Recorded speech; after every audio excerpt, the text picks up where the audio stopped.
The void split open above Hydrax Prime, a wound in reality that bled crimson light across the night sky. Billions watched as something fell from that cosmic tear, trailing fire like a meteor. Imperial Vox channels crackled with panic. Orbital defense platforms locked targeting arrays. The Planetary Defense Force mobilized with practiced efficiency, born from generations of vigilance against Xenos raids. Governor Talius stood on his palace balcony, magnoculars pressed to his eyes, tracking the anomaly as it slowed its descent. Not debris then, not a natural phenomenon. The object changed course, demonstrating purpose, intellect. "My lord," his seneschal whispered, "the astropaths report disturbance in the warp. Something is coming through." Talius nodded grimly. "Alert the Astra Militarum garrison. Prepare evacuation protocols for the upper hive spires. And send word to..." The figure resolved in the sky before him, hovering impossibly without thrust or visible means of flight. A man, or something resembling one. Broad-shouldered, clad in blue with a crimson cape billowing behind him despite the absence of wind. Upon his chest, a stylized symbol that resembled no imperial heraldry Talius had ever witnessed. "Your world faces grave danger." The figure spoke, his voice carrying impossibly across the distance without vox amplification. "I am Kal-El. I come to help." As if summoned by his words, the orbital auger arrays blared warnings. A Xenos fleet had translated from the warp at the system's edge. Tyranids. The first tendrils of a hive fleet probing Imperial defenses. Within the governor's command bunker, tactical hololiths flickered with incoming data. The Xenos vessels moved with terrible purpose, bioships propelled by eldritch means beyond Imperial comprehension. Voidcraft swarmed from their carapaced hulls, mycetic spores already burning through atmosphere toward population centers. "Estimated civilian casualties?" Governor Talius asked, his voice steady despite the horror unfolding before him. The tactician, a veteran of 3 previous campaigns, replied without emotion. "Conservative estimate places initial casualties at 30 million, my lord. The outer agricultural zones will be overrun within hours. The hive cities themselves within days unless the Navy can establish void superiority. And what of our mysterious visitor?" As if in answer, the tactical displays blurred with movement. Something impossibly fast intercepted the first wave of mycetic spores. The blue and red figure tore through their ranks like an avenging angel, each impact detonating the biological pods before they could deliver their lethal cargo to the surface. In the upper atmosphere, Kal-El worked methodically, his eyes projecting beams of intense heat that scoured the alien vessels from existence. Where his fists connected with the larger spores, they detonated in spectacular fashion, raining harmless organic debris rather than ravening hordes of gene stealers and gaunts. Governor Talius watched in silence as the mysterious being single-handedly accomplished what would have required an entire Imperial Navy battle group. When the last of the initial wave had been destroyed, the figure descended to the governor's palace, landing with impossible grace upon the marble flagstones. "Your world is temporarily safe," Kal-El said, his voice resonant with authority yet tempered by something the governor had rarely encountered in his decades of Imperial service. "Compassion. But they will send more. I can help prepare your defenses." Talius studied the being before him, humanoid, yet clearly not human, too perfect, too powerful. In the Imperium, such divergence from humanity inevitably spelled either alien deception or warp corruption. "What manner of being are you?" Talius demanded, his hand resting upon his ceremonial bolt pistol. "Speak truthfully, for the Emperor's light reveals all falsehoods." "I am Kal-El, last son of Krypton. My world died long ago, in another realm of existence. I was sent here through means I don't fully understand, but I know my purpose remains unchanged. To protect life. To stand against darkness." Before Talius could respond, the palace trembled. Through the armored viewing ports, they witnessed the sky darkening again, not with night, but with the vast shadow of a much larger bioship entering low orbit. This was no mere scouting force. The main Tyranid invasion had begun. "Emperor, protect us," whispered the seneschal. Kal-El looked to the governor. "I must go. Your people need me." "Wait," Talius called as the being prepared to launch himself skyward. "The Imperium has protocols for such threats. The proper authorities must be notified. The Inquisition will want to interrogate you." A faint smile crossed the perfect features. "There's no time for bureaucracy when lives are at stake." With that, he was gone, leaving only a rush of displaced air. On the tactical hololiths, the operators tracked his impossible velocity as he intercepted the first wave of new attackers. 3 days later, the main Tyranid assault had been broken. Imperial Navy reinforcements arrived to find the system's space lanes clear of Xenos vessels, the bioships reduced to drifting, frozen husks. Upon the planet's surface, scattered broods of Tyranid organisms fought without cohesion, cut off from the guiding intelligence of their hive mind. Within the governor's palace, representatives from various imperial organizations had gathered: admirals from the Navy, commissars from the Astra Militarum, even a delegation from the Adeptus Mechanicus, drawn by reports of the strange being's capabilities. "The creature demonstrates power beyond documented human potential," stated Magos Tevrek, his augmetic eyes whirring as they focused. "Its velocity exceeds Warhawk pattern jet fighters. Its resilience surpasses even Astartes' physiology. It requires extensive study." "Study?" the naval commander scoffed. "It should be commended. 3 hive ships destroyed, millions of citizens saved. Whatever it is, it fights for humanity." "That remains to be proven," came a new voice. The assembled officials turned to see a slender figure in the distinctive garb of the Inquisition. Inquisitor Cardinal Varine moved with predatory grace into the chamber, her face half hidden behind an ornate mask of gold and ceramite. "Nothing stands higher than the Emperor," she continued, her voice carrying the weight of absolute authority. "Not in power, not in moral standing, not in the loyalty of imperial citizens. This being, whatever its origins, represents a grave theological threat." "With respect, Inquisitor," Governor Talius interjected, "it saved my world when imperial forces could not arrive in time. It asks for nothing in return. It seems to embody the Emperor's own values of protection and sacrifice." Varine's augmented eyes narrowed. "Heresy begins with such seemingly innocent observations, Governor. The path to damnation is paved with rationalization." The chamber fell silent as a figure descended through an open balcony. Kal-El stepped forward, his impossible perfection somehow emphasized rather than diminished by the dirt and Tyranid ichor staining his attire. "I apologize for the interruption," he said, "but there are still civilians trapped in the eastern agricultural zones. The xenoforms have established a central nesting ground there. I've been clearing them district by district, but more coordinated assistance would save more lives." Inquisitor Varane stepped forward, her hand conspicuously near her bolt pistol. "Identify yourself, anomaly. By the authority of the God, Emperor's Holy Inquisition, you will submit to examination and interrogation." Kal-El regarded her with calm eyes. "I respect your authority, Inquisitor, but people are dying while we speak. I can hear their screams from here, thousands of them, children. Can your examination wait until they're safe?" "Nothing supersedes the security of mankind's soul," Varine replied coldly. "The physical deaths of a few thousand citizens is nothing compared to the spiritual corruption one unexamined entity might spread."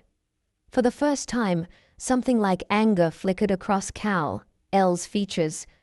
"Where I come from, every life matters. No authority is so important that it can ignore suffering." "Then you reveal your alien nature," Varine said with grim satisfaction. "In the Imperium, sacrifice is our currency. The strong must be willing to expend the weak for mankind's greater survival. The Emperor himself sacrificed thousands daily to maintain the Astronomicon. Your philosophy is not merely naive, alien. It is dangerous." Before Kal-El could respond, alarms blared throughout the palace. The tactical officer's voice came urgently through the vox. Multiple warp signatures detected. Massive translation event in progress. The hololithic display showed a new threat emerging. Not Tyranids this time, but the twisted shapes of Chaos warships, their hulls distorted by millennia in the immaterium, bristling with corrupted weaponry. The Blood Disciples, Varane whispered, recognition in her voice. The Tyranids were merely the prelude. This is a coordinated attack. Kal-El moved toward the balcony. I'll intercept them. Wait, Varane commanded. These are not mindless Xenos. These are traitors to mankind, corrupted by the ruinous powers. Their vessels carry Chaos Space Marines, warriors twisted by warp energies. They wield weapons that can harm even beings such as yourself. You know what I am? I know enough to recognize a potential catastrophe, Varane replied. If you truly wish to help humanity, you will coordinate with Imperial forces rather than acting unilaterally. For a moment, tension hung in the air between them. Then Kal-El nodded once. Tell me what I need to know. The briefing was brutally efficient. The Blood Disciples, a warband of Chaos Space Marines dedicated to Khorne, had likely been drawn to the system by the psychic reverberations of the Tyranid hive mind's death throes. They would seek blood and skulls, targeting civilian populations for maximum slaughter. Their leader, Vorgath the Bloodbringer, wears Terminator armor infused with warp energies, Varane explained. He carries an axe that is said to be able to cut through reality itself. Do not underestimate him. Kal-El absorbed the information with grim determination. I've faced beings of immense power before, gods and monsters. Not like these, Varane warned. The Chaos Gods are unlike anything from your realm. They feed on emotion, on belief. They can corrupt even the purest heart given time and vulnerability. For the first time, uncertainty crossed the perfect features. I've resisted mind control before. This is not mere mind control, Varane insisted. This is the fundamental corruption of reality itself. The warping of physical laws and moral certainties. Even your incredible strength means nothing if your soul becomes a conduit for their influence. Aboard the lead Chaos vessel, Vorgath the Bloodbringer surveyed the tactical displays with hungry anticipation. His Terminator armor, adorned with the skulls of fallen Imperial champions, hissed and groaned with each movement, internal systems pumping combat stimulants directly into his enhanced physiology. The planet's defenses are in disarray, reported his lieutenant, a twisted sorcerer whose armor writhed with embedded demonic entities. The Tyranid attack weakened their orbital capabilities. We face minimal resistance. Vorgath's laughter rumbled through his vox grill. Good. The blood god cares not from where the blood flows, only that it flows abundantly. Prepare the landing craft. I want boots on ground within the hour. My lord, the sorcerer interjected, our augurs detect an anomaly. Something moves between the vessels of our fleet. Something fast. Before Vorgath could respond, the ship shuddered violently. Warning runes flashed across corrupted control panels. External pict feeds showed a blur of blue and red tearing through their escort vessels, ripping armored hulls apart with bare hands. Impossible, the sorcerer whispered. No mortal could survive void exposure. No human could generate such force. Vorgath's eyes narrowed behind his skull-faced helmet. Not human, then. Something else. Something worthy of Khorne's attention. The bridge rocked again as their own vessel came under attack. Armored bulkheads designed to withstand capital ship weaponry crumpled like parchment as Kal-El tore his way into the command center. Chaos Marines opened fire, bolt rounds detonating harmlessly against his chest. Vorgath raised his axe, its edge keening with warp energies. What manner of creature are you that dares challenge the chosen of Khorne? Kal-El regarded the corrupted space marine, taking in the grotesque mutations, the symbols of slaughter adorning his armor. I am Kal-El of Krypton, and I won't allow you to harm the people of this world. With a roar that was half battle cry, half prayer to his dark god, Vorgath charged. His axe, Soul Render, sliced through the air where Kal-El had been standing a microsecond before. The Kryptonian moved with impossible speed, his fist connecting with the Chaos Lord's chestplate. Ceramide cracked. Internal systems failed. Vorgath staggered backward, genuinely shocked. No unaugmented being should possess such strength, but the surprise quickly gave way to savage joy. Here, at last, was a worthy opponent. Blood for the blood god, Vorgath intoned, raising his axe again, skulls for the skull throne. This time, when he swung, Kal-El caught the blade between his palms. For an instant, they stood locked in contest, the Kryptonian's immovable strength against the chaos-infused weapon. Then, impossibly, the axe began to cut. A thin line of blood appeared on Kal-El's palm. Surprise registered on the perfect features. Pain, something he rarely experienced. The axe's edge, empowered by the ruinous powers, could harm even his Kryptonian physiology. Vorgath pressed his advantage, forcing the blade closer to Kal-El's face. "Your blood will make a fine offering," he growled. "Your skull, an honored trophy." With a burst of effort, Kal-El pushed back, his eyes flaring with heat. Twin beams of concentrated energy struck Vorgath's helmet, melting the ancient ceramite. The Chaos Lord roared in pain and rage, swinging his axe in wide, furious arcs. Across the bridge, the sorcerer began an incantation, warp energies coalescing around his outstretched hands. Reality rippled as he sought to bind the Kryptonian with chains of pure Empyrean energy. Kal-El felt the pressure of unnatural forces attempting to constrain him, not physical bonds, but something that clawed at his very essence. He broke free with a surge of effort, but the momentary distraction allowed Vorgath to strike again, the corrupted axe slicing across his chest.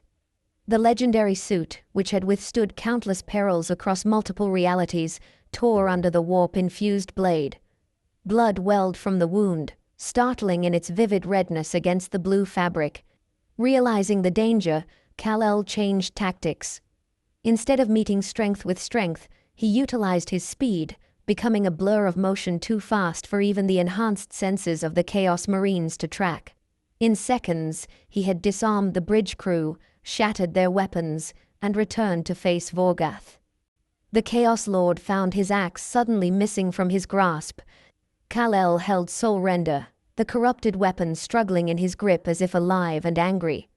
"Your gods have no power over me," Kal-El declared, though the statement carried less certainty than it might have moments before. The wound on his chest throbbed with unnatural pain. The axe in his hand seemed to whisper promises of power, of glory. With visible effort, he snapped the weapon over his knee. The sound that followed was not the crack of breaking metal but a scream of rage that echoed from nowhere and everywhere. The bridge lighting flickered. Blood began to weep from the eyes of the mortal crew members.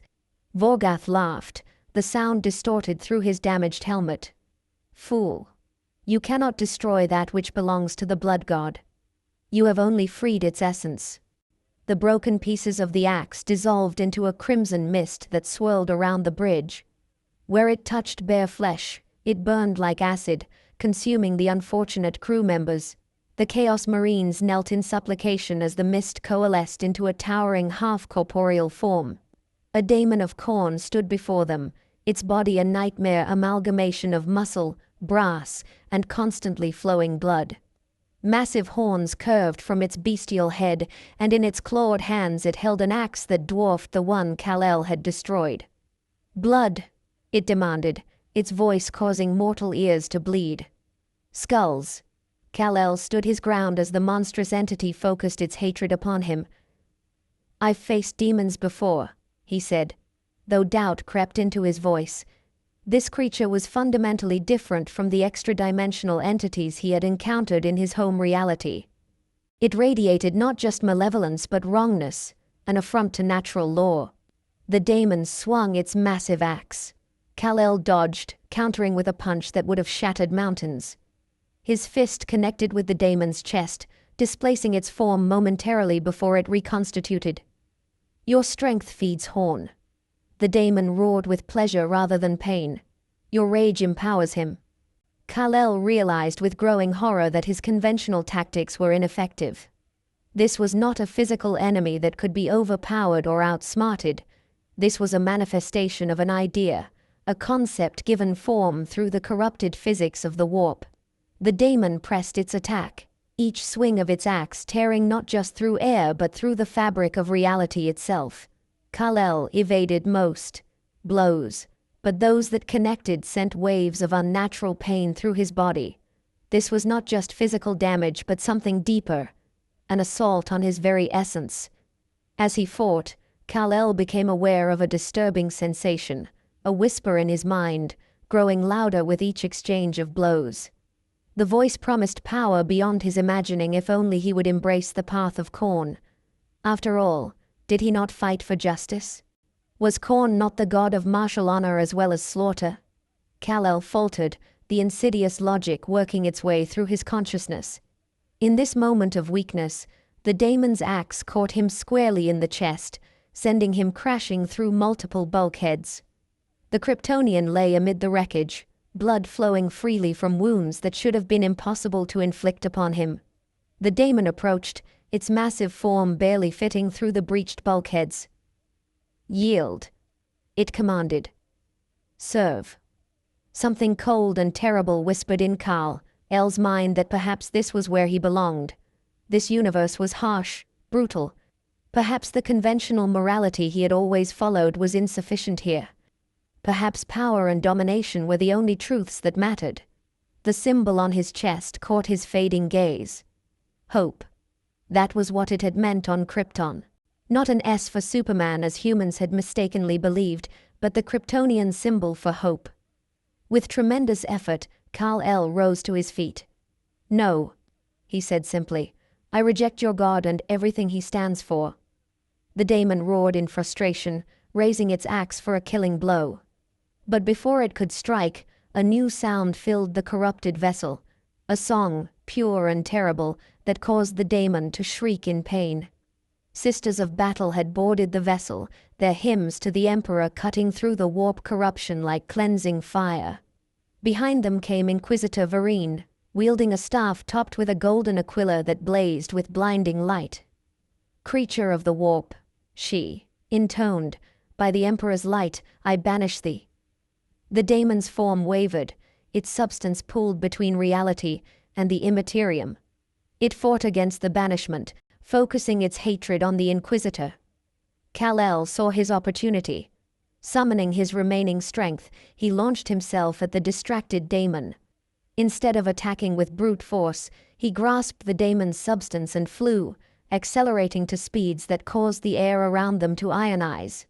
Up through the breached hull of the ship, into the void of space. Further still, pushing his powers to their limit, Kal-El carried the struggling daemon beyond the system's gravity well, beyond the reach of its worshippers' bloody devotion.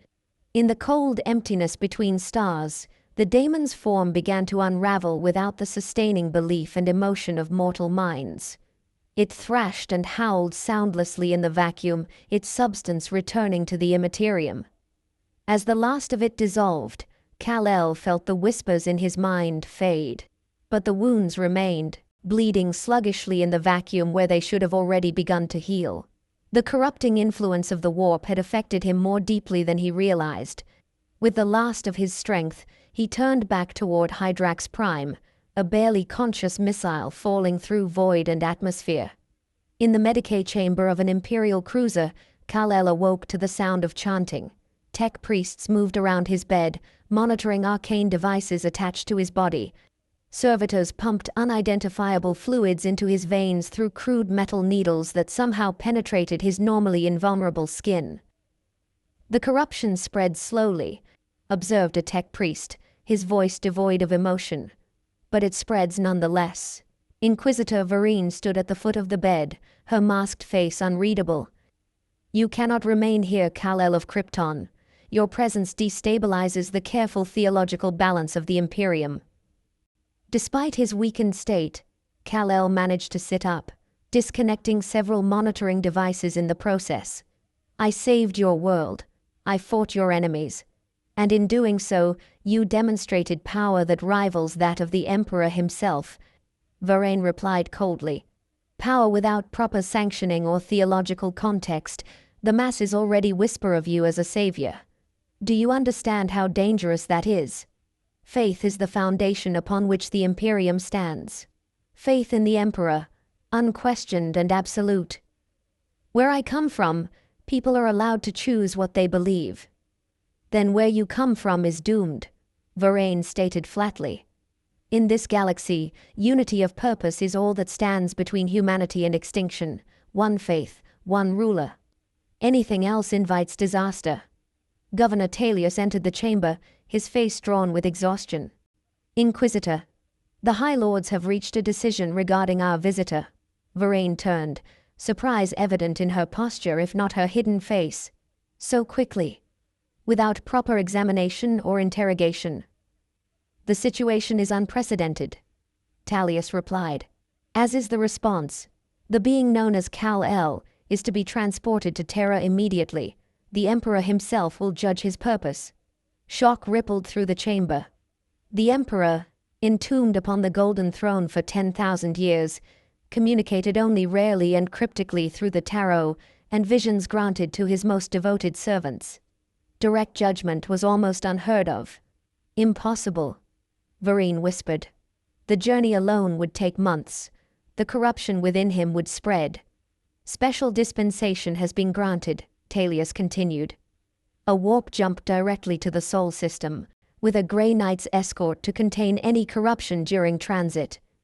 Kal-El looked between them, understanding little of the implications but grasping the gravity of the situation.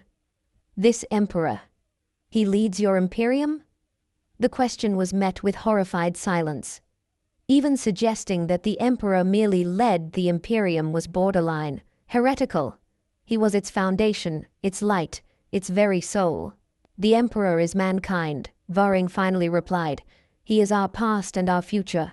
Our protection against the darkness of the void and the horrors of the warp. 10,000 years ago, he sacrificed his mortal form to continue his protection of humanity. He died? His physical body was mortally wounded by his traitorous son, Talius explained carefully. But his divine consciousness remains active, bound to the Golden Throne which sustains what remains of his corporeal form. From there, he projects the Astronomicon, the psychic beacon that makes warp travel possible. Without it, humanity would be isolated, divided, doomed. Kal-El absorbed this information with growing concern. And this Emperor wants to see me? Not see, Varane corrected. Judge, there is a difference. The journey to Terra was conducted under conditions of maximum security.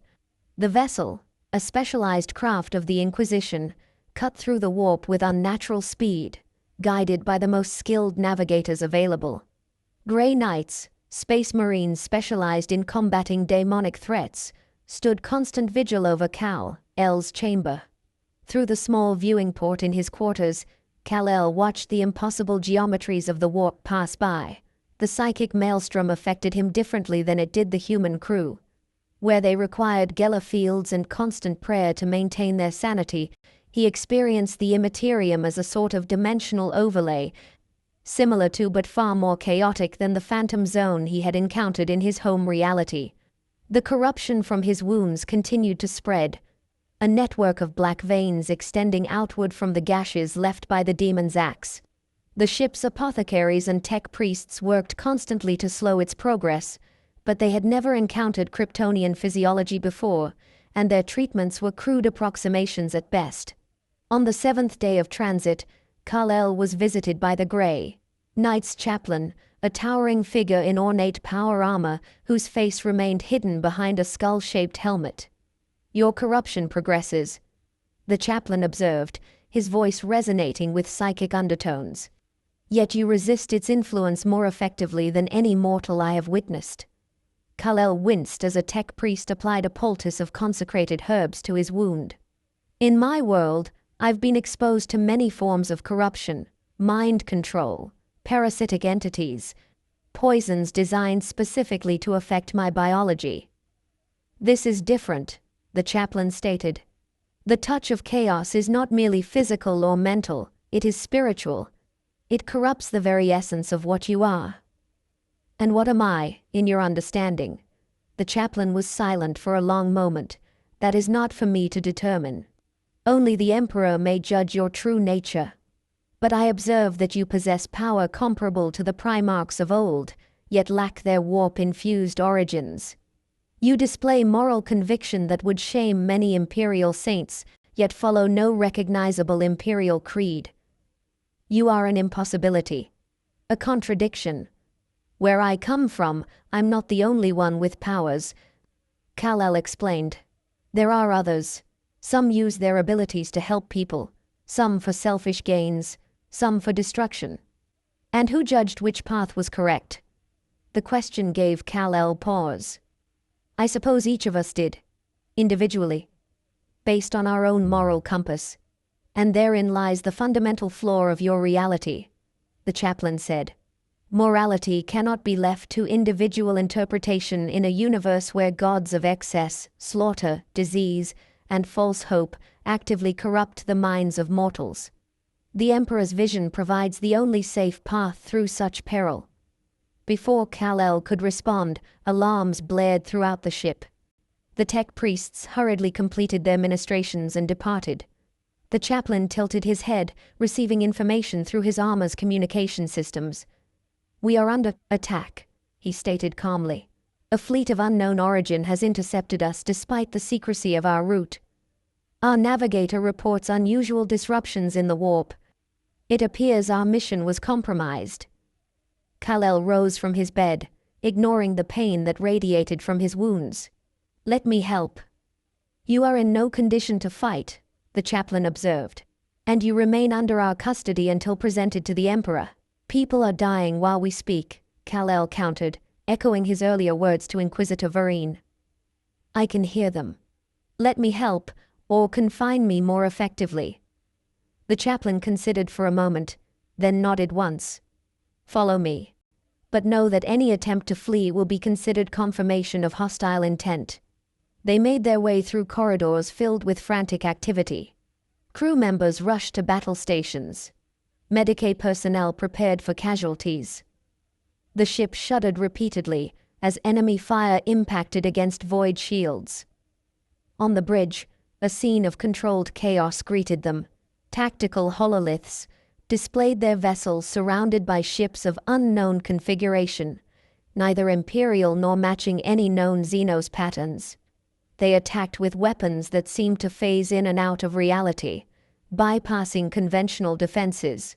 Status report, the chaplain demanded. The ship's captain, a grim veteran of countless void engagements, responded without taking his eyes from the tactical displays. Void shields at 30% and failing. Weapons ineffective against their phase-shifting technology. They've made no attempts at communication. 3 boarding craft have attached to lower decks. Grey Knight's squad Purgator is engaging. Their configuration is unfamiliar, the chaplain noted. Not chaos. Not Xenos of any recognized strain. Kal-El studied the hololithic images with growing dread. I recognize those ships. They're Kryptonian design, but corrupted somehow. Twisted. All eyes turned to him. The captain's expression hardened. These attackers? Not specifically, but the technology, yes, it's from my world. My dead world. Inquisitor Varine stepped forward from the shadows of the bridge where she had been observing. Explain, quickly. Krypton was destroyed. I was sent away as an infant, the last survivor. But before that, there were colonies, outposts, exploration vessels. Kal-El's expression grew troubled. If some of them found their way to this reality as I did, but arrived centuries or millennia earlier, they could have established a presence, Varine concluded. One, unknown to the Imperium. Unknown, or deliberately hidden, the captain suggested darkly. Further discussion was cut short as the bridge rocked violently. Warning runes flashed across control panels. The tech priests at their stations intoned binaric prayers as they fought to maintain critical systems. Lower decks breached, reported a senior officer. Grey Knights in combat with boarding parties. Enemy combatants reported as humanoid but heavily augmented. They're heading for the prisoners' quarters. They're looking for me, Kal-El realized. They must have detected my presence somehow. The chaplain's hand went to his force sword. Then they shall be disappointed. You will remain under Imperial custody. Another violent shudder ran through the ship. The lighting flickered and died, replaced by the red glow of emergency lumens. When it stabilized, a new figure stood on the bridge, having somehow bypassed all security. The intruder resembled Kal-El in broad physical structure, but twisted by extensive cybernetic augmentation. Where the Man of Steel's appearance was one of natural perfection, this being was a grotesque marriage of Kryptonian biology and machine. Its skin had the same invulnerable quality, but was traced with metallic components that pulsed with energy. The symbol on its chest was a perverted version of Kal-El's own, the lines harsh and angular. Kal-El. The creature spoke, its voice a harmonic blend of organic and synthetic tones. Last son of Krypton, we have searched for you across realities. Grey Knights and ship security personnel surrounded the intruder, weapons trained on its position. The chaplain stepped forward, his force sword humming with psychic energy. Identify yourself, abomination, he demanded. By what right do you attack a vessel of the Holy Inquisition? The creature's gaze never left Kal-El. I am Kal-El, once of the House of El, now of the Collectorate. We have come to integrate the last pure Kryptonian genetic template. The House of El? The House of El? Kal-El's expression showed shock and confusion. That's impossible. Krypton was destroyed. The bloodlines ended. In your reality, perhaps, Kal-El replied. In ours, a fragment survived, adapted, evolved. We discovered the principle of dimensional transit millennia ago.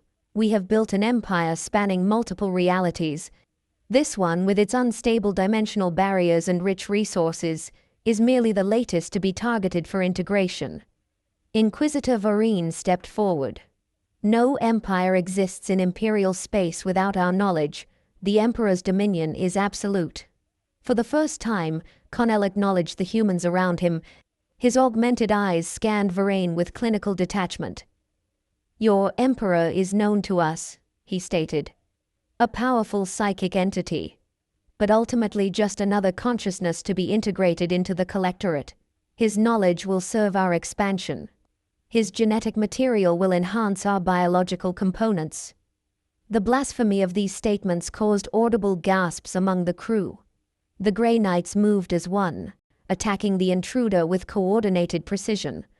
Force weapons designed to harm daemons struck at the cybernetic Kryptonian from multiple angles. Kal-El moved with inhuman speed, though lacking the fluid grace of Kal-El. His movements were efficient, calculated, machine-like.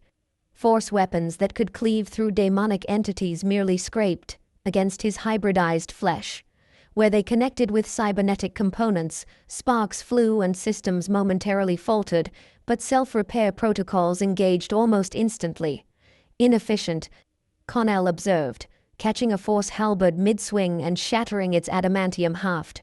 Your weapons are designed for entities of warp energy. I am material, evolved, perfected. With methodical precision, he disabled the Grey Knights one by one. Not killing them, Kal-El noted, but rendering them combat ineffective with precisely calculated force. A warrior race valuing efficiency above all else. The horror of what his people might have become in another reality struck him deeply. Despite his weakened condition, Kal-El launched himself at his corrupted kinsmen. Their collision shook the bridge, consoles shattering under the force of their impact. Where the Grey Knights had failed individually, Kal-El matched Kal-El blow for blow. You're holding back, Kal-El observed as they grappled. Limiting your force to avoid collateral damage to these humans. Inefficient. Irrational. It's called compassion, Kal-El grunted, straining against the cybernetic strength that matched his own. Something our house once valued above all else. Kal-El's expression remained impassive. Compassion is evolutionary baggage. We integrated its useful components, discarded the rest. The Collectorate values optimization above sentiment. They broke apart, circling each other amid the wrecked bridge. The ship's crew and surviving Grey Knights had established a perimeter, weapons trained on both Kryptonians, but unable to distinguish friend from foe at the speeds they moved. "Your wounds extend beyond the physical," Kal-El noted, scanning Kal-El with augmented vision. "Chaos corruption. Fascinating. We have encountered similar phenomena in other dimensions. It can be contained, studied, utilized." "Nothing about chaos should be utilized," Kal-El responded, feeling the corruption pulse within his wounds, as if responding to its mention. "It's pure evil. Evil is a subjective moral construct. The Collectorate recognizes only utility or lack thereof." Kal-El's head tilted slightly. "The corruption can be removed, your genetic template purified. Join us willingly, and your transition will be optimized for comfort. And if I refuse? Then the integration will proceed regardless, but with suboptimal parameters for your consciousness retention." The cybernetic Kryptonian's voice remained flat, emotionless. "The Collectorate requires your uncorrupted genetic sequence to correct drift in our population. Your consent is preferred but not necessary." Before Kal-El could respond, a new presence made itself known on the bridge. The chaplain, who had been incapacitated earlier, rose to his feet. But something was different. His movements had a fluid grace that belied his massive armor. When he spoke, his voice carried harmonics that resonated through the ship's structure itself. "Enough," he said, and the single word contained power that caused both Kryptonians to turn toward him. "The Emperor has marked this one for judgment. None shall interfere." The chaplain's eyes blazed with golden light through the eye lenses of his skull helmet. Psychic energy coruscated around his armor, forming the ghostly outline of a much larger, more magnificent figure. Kal-El analyzed this new development with evident caution. Possession by a warp entity. Potentially the consciousness designating itself the Emperor. Threat assessment. Significant. The possessed chaplain raised a hand wreathed in golden fire. "You trespass not merely in imperial space, abomination, but upon the Emperor's direct attention. Begone." A wave of pure psychic force erupted from the chaplain's outstretched hand. Kal-El's cybernetic system sparked and failed as the energy washed over him. For the first time, his composed features showed something approaching concern. "Unanticipated psychic capability," he stated, his voice distorting as systems attempted to compensate. "Tactical withdrawal advised." With blinding speed, Kal-El retreated from the bridge, smashing through bulkheads toward his boarding craft. The golden light faded from the chaplain's eyes, and he collapsed to his knees, steam rising from his overheated armor joints. "The Emperor protects," he whispered before losing consciousness. Inquisitor Vereen stared at the fallen space marine with naked awe on her face. "A miracle," she breathed. "Direct intervention. I have never witnessed such a thing in all my years of service." Kal-El moved to help the fallen chaplain, but Imperial Medicae personnel waved him away, their expressions a mixture of fear and reverence as they tended to one who had briefly hosted the Emperor's consciousness.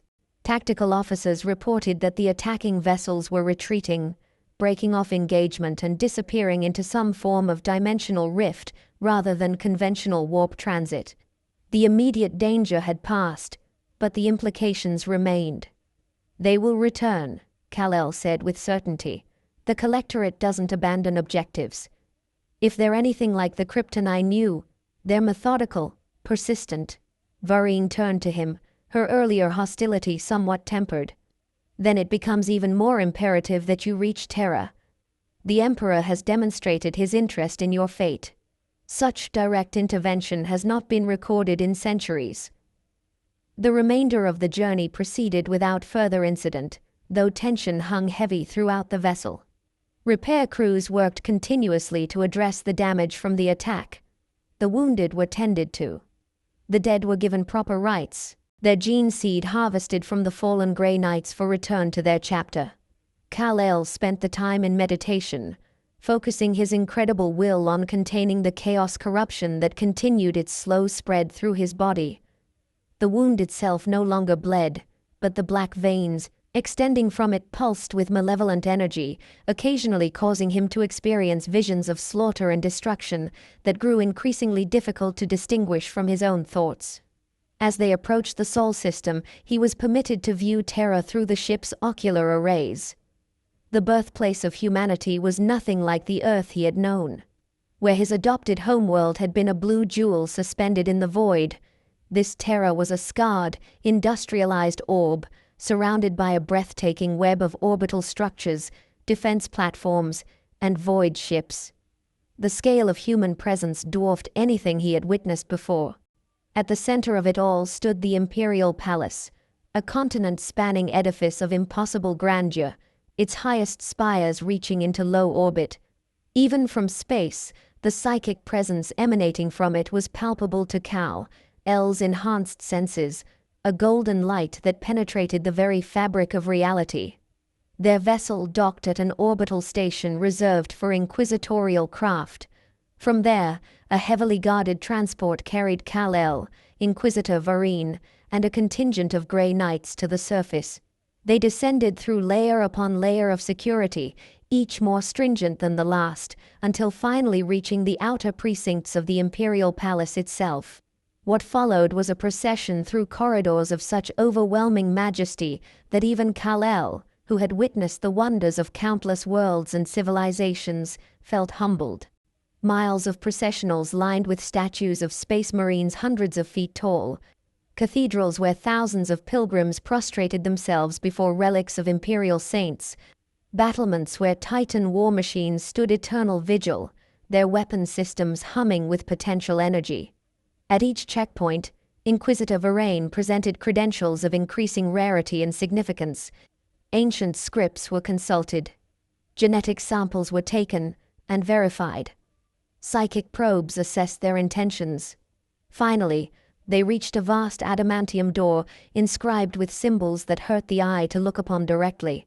Before it stood members of the Adeptus Custodes, the Emperor's personal guard, their golden armor gleaming with an inner light that spoke of technologies far beyond even the advanced systems of the Adeptus Mechanicus. "The anomaly will proceed alone from here," stated the shield captain of the Custodes, his voice resonating with authority that brooked no argument. Varine stepped forward. "With respect, shield captain, the prisoner represents a potential threat of the highest order. The protocols for such situations clearly state, the protocols are superseded by direct command." The Custodes interrupted. "He will proceed alone, or he will not proceed at all." The Grey Knights, themselves among the most elite warriors in the Imperium, stood in obvious deference to the golden-armored guardians. Even they would not challenge the Custodes within the Imperial Palace itself. Kal-El looked to Varine, who finally nodded once, her expression unreadable behind her mask. "The Emperor protects," she said simply. The massive doors swung open with impossible silence given their tremendous weight. Beyond lay a corridor that seemed to stretch into infinity, lined with more Custodes standing immobile as statues, their guardian spears held at perfect attention. Taking a deep breath, Kal-El stepped forward alone. The doors closed behind him with the same unnatural silence with which they had opened. The corridor extended for what seemed like miles, though distance became difficult to judge as reality itself seemed to warp subtly around him. The air grew heavy with psychic presence, pressing against his consciousness like the deepest ocean depths might press against a submersible. Finally, the corridor opened into a chamber of such vast proportions that its boundaries were lost in shadow and distance. At its center stood the Golden Throne, a massive construct of technology and psychic architecture beyond comprehension. Upon it sat what remained of the Emperor of Mankind, his physical form withered to a desiccated husk after 10 millennia of unimaginable sacrifice, yet radiating power that made Kal-El's unprecedented strength seem insignificant by comparison. Ranged around the throne were ranks of Custodes, hundreds strong, along with tech priests of the Mechanicus tending to the life support systems that sustained the Emperor's physical form. Silent sisters of the Anathema Psykana stood at strategic positions, their null presence creating pockets of psychic emptiness in the overwhelming sea of the Emperor's power. As Kal-El approached, guided by some instinct he could not name, he felt the weight of the Emperor's attention focus upon him. No words were spoken, yet communication occurred, bypassing language entirely to impress concepts directly upon his consciousness. Last son of Krypton, guardian of a dead reality. I have watched your coming with great interest. Kal-El found himself unable to speak aloud, but his thoughts formed a response that the Emperor perceived without difficulty. You know what I am? I know all that walks within the materium, and much that lurks beyond. Your arrival was foreseen, though its meaning remained unclear until now. Images flashed through Kal-El's mind. The destruction of Krypton, his arrival on Earth, his life as both Clark Kent and Superman, his battles against forces that threatened his adopted homeworld, but also new visions, things he had never experienced, alternative paths his life might have taken, darker possibilities where his power had corrupted rather than protected. Why am I here? In this reality, this time, causality is rarely so simple, Kal-El. Perhaps you were drawn here by the same forces that guide all things. Perhaps your presence serves a purpose in the great game against the ruinous powers. Perhaps it is mere chance, though I have come to doubt the existence of such a thing. The Emperor's psychic voice carried unfathomable weariness beneath its power, the exhaustion of a being who had guided humanity through 10,000 years of constant siege against forces seeking its extinction. Unbidden, the question formed in Kal-El's mind. Are you truly a god? The Emperor's response carried something that might have been amusement. I am what humanity needed me to become. Once a man, now something more and something less. Godhood is a matter of perspective, Kal-El. In your reality, were you not worshipped by some, though you denied divinity? The comparison struck uncomfortably close to home. Kal-El had always rejected any cult of personality around Superman, insisting he was merely using his abilities to help others as anyone would. Yet he could not deny that some had viewed him with religious awe, particularly in less developed regions. I never wanted worship, only to help. And therein lies the paradox that has brought you to my attention.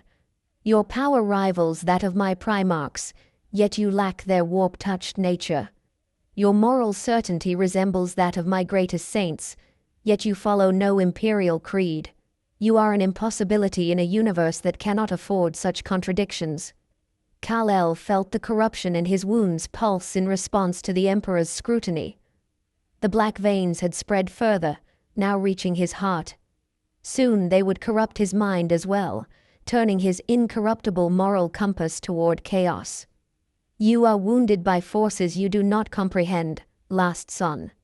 The ruinous powers seek to claim you, as they seek to claim all beings of consequence. They would remake you into their champion, a corruption of all you stand for. Can you heal me? I can. But there would be a cost. There is always a cost. The Emperor's presence deepened, focusing more intently upon him. Kal-El felt as if his very soul were being examined, every moment of his existence laid bare for judgment. You stand at a crossroads, Kal-El. I offer you 3 paths. Images formed in Kal-El's mind, so vivid they seemed more real than the chamber around him. First, I can remove the corruption and return you to your reality. Your memories of this place would fade like a dream, and you would continue your existence as the guardian of your Earth. But know that your reality, like all realities, faces its own version of chaos. Without the knowledge you have gained here, you may be unprepared when those forces manifest. The vision shifted, showing an alternative future. Second, I can heal you and allow you to remain in this reality as a free agent. Your power would serve as a bulwark against both chaos and the Kryptonian collectorate that seeks you. But your very existence outside imperial hierarchy would destabilize the careful balance of faith and authority upon which mankind's survival depends. Civil wars would be fought in your name. Cults would arise claiming your patronage. Your intentions would be irrelevant against the tide of human belief. The final vision unfolded, grandest and most terrible of all. Third, I can remake you as my servant. Your power would be sanctified. Your purpose aligned with the Imperium's survival. You would become a symbol of imperial might, a living saint whose very existence reinforces mankind's faith in their protector. Your freedom would be curtailed, your identity subsumed into the greater narrative of the Imperium, but your ability to save lives would be magnified 1,000-fold. The visions faded, leaving Kal-El once more aware of the immense chamber and the withered form upon the golden throne. The corruption in his wounds throbbed with increasing urgency, as if aware its time was limited. There must be another way, Kal-El thought. A compromise that preserves both my autonomy and this reality's stability. The luxury of perfect solutions died with old Earth, Kal-El. In this universe, Alabama L choices carry blood price. All victories are partial, all defeats absolute. Kal-El considered each option carefully. Returned to his reality, where he was needed, but without the knowledge to combat chaos when it inevitably manifested there. Remain free in this reality, but become an unwitting catalyst for civil war and religious strife. Or surrender his autonomy to serve the Emperor's vision, becoming a tool of an imperium whose methods often contradicted everything he stood for. None were ideal. All required sacrifice. As he deliberated, he became aware of another presence within the Emperor's psychic projection, not separate, but a facet of the whole. A lingering remnant of the man the Emperor had been before his internment upon the golden throne. This aspect watched Kal-El with something approaching compassion, an emotion nearly foreign in the grim calculus of the 41st millennium. This choice defines not merely your fate, Kal-El, but potentially the course of multiple realities. The Collectorate will not cease its pursuit. Chaos will not abandon its claim upon your soul. My Imperium cannot tolerate an unaligned power of your magnitude. There are no innocent options remaining to you.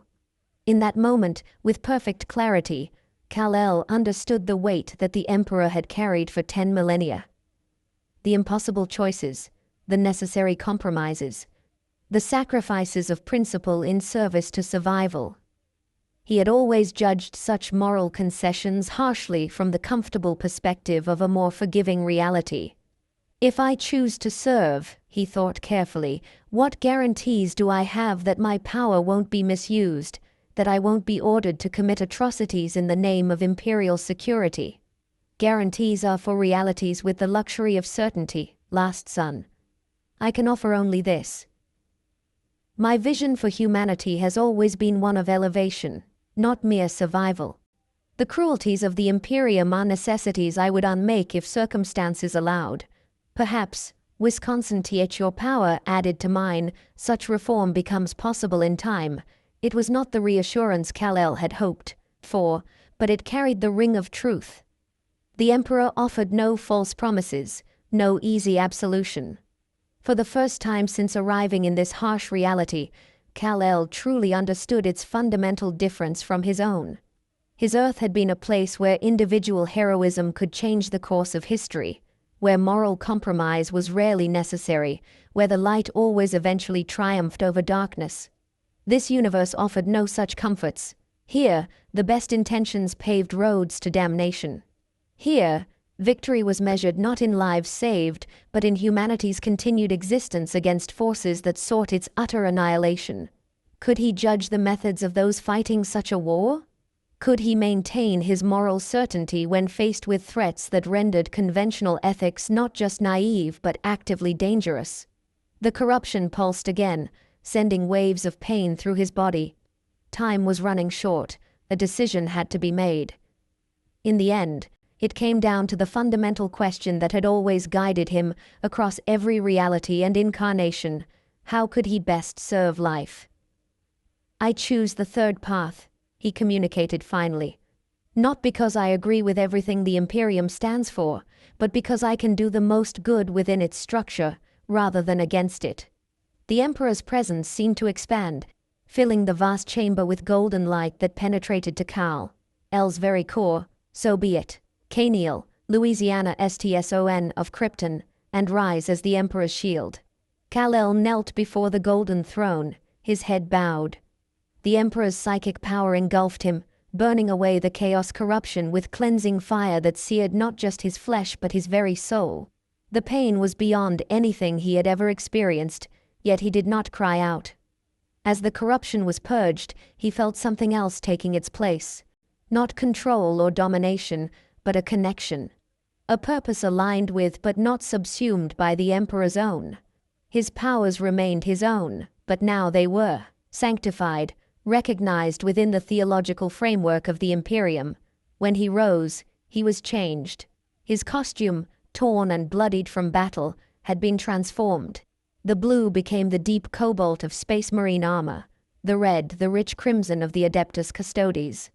The symbol on his chest remained, but was now incorporated into the Imperial Aquila, the stylized double-headed eagle that represented the Imperium of Man. You are now my shield against the darkness, Kal-El. Neither Primarch nor Space Marine, but a category unto yourself. The Collectorate will come. Chaos will scheme. You will stand against both in my name. I will not kill unnecessarily, Kal-El stated, establishing his boundaries even as he accepted his new role. I will show mercy where possible.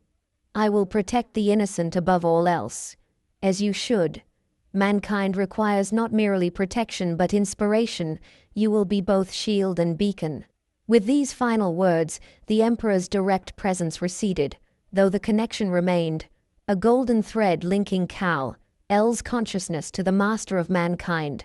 Sensing both opportunity and threat in the last Kryptonian sanctification. The great game continued, the war eternal raged on, and Superman, once the bright champion of a more hopeful universe, took his place among the grim defenders of mankind's twilight empire, carrying the symbol of hope into a reality that had all but forgotten it, committed himself to serving an empire whose methods he did not fully endorse, in hopes of guiding it toward a more compassionate future. In the vast Gothic corridors of the Imperial Palace, he caught sight of his reflection in a polished adamantium surface. The symbol of hope from Krypton, now incorporated into the Imperial Aquila. A compromise, like everything in this universe. Not perfect, but perhaps necessary. Outside, beyond the armored walls and void shields, beyond the orbital defense platforms and patrolling fleets, the stars waited. Among them, the forces of chaos gathered, sensing the emergence of a new player in the great game. The Kryptonian Collectorate, calculated, analyzed, prepared for their next attempt to capture the last pure genetic template of their species. And on Terra, the Emperor watched through golden eyes as his newest champion prepared to face them all. The chamber returned to its previous state, the custodes and tech priests resuming their silent vigil. The shield captain approached, inclining his head slightly in acknowledgement of Kal-El's new status. The audience is concluded. You will be escorted to the Sanctorum Imperialis for formal investiture and instruction in your duties. As Kal-El followed the custodes from the throne room, he felt the weight of his decision settle upon him. He had sacrificed the possibility of returning to his own reality. A lost son of a dead world now bound to the fate of humanity's desperate empire. In the grim darkness of the far future, where there was only war, a new light had kindled. Whether it would prove salvation or merely another noble sacrifice upon the altar of human survival remained to be seen. In the Sanctorum Imperialis, surrounded by the greatest heroes and darkest secrets of the Imperium, Kal-El of Krypton knelt once more as the High Lords of Terra proclaimed his new title before the assembled masses. Behold, intoned the master of the administratum, his voice amplified to reach the countless thousands gathered in the processional, the shield of the Emperor, sanctified son of Terra, protector of mankind. The masses chanted their devotion, their faith strengthening the Emperor's light throughout the Imperium. And in the shadows between stars, entities of immense malevolence turned their attention toward this new development.